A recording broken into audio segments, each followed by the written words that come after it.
ময়মনসিংহের ঈশ্বরগঞ্জে কাঁচামাটিয়া নদীর উপর নির্মিত সেতুটি ভেঙে পড়ছে।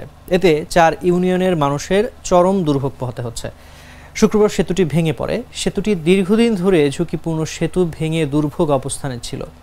শুক্রবার যাত্রীবাহী একটি অটোরিকশা সেতুর উপর উঠে এতে বিকট শব্দ করে সেতুটি নদীতে ভেঙে পড়ে। তবে অল্পের জন্য অটোরিকশার যাত্রীরা রক্ষা পান। স্থানীয়দের সঙ্গে কথা বলে জানা যায়, গুরুত্বপূর্ণ সেতু দিয়ে 4 ইউনিয়নের কয়েক হাজার মানুষ প্রতিদিন যাতায়াত করেন। এছাড়া সোহাগী ইউনিয়ন উচ্চ বিদ্যালয়, স্কুল অ্যান্ড কলেজ, বেসরকারি স্কুল, সরকারি প্রাইমারি স্কুল, মাদ্রাসা, কিন্ডারগার্টেন সহ বেশ কয়েকটি প্রতিষ্ঠান রয়েছে। এসব প্রতিষ্ঠানের শিক্ষার্থীদের যাতায়াত এবং পণ্য আনা নেওয়ার মাধ্যমে এই সেতুটি ভেঙে পড়ায় সবাই বিপাকে পড়েছেন।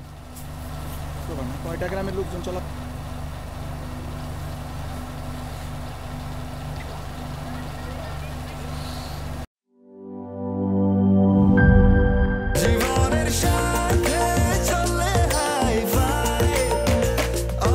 স্বাস্থ্যকর অল টাইম, সব সময় অল টাইম হেলদি লাইফ।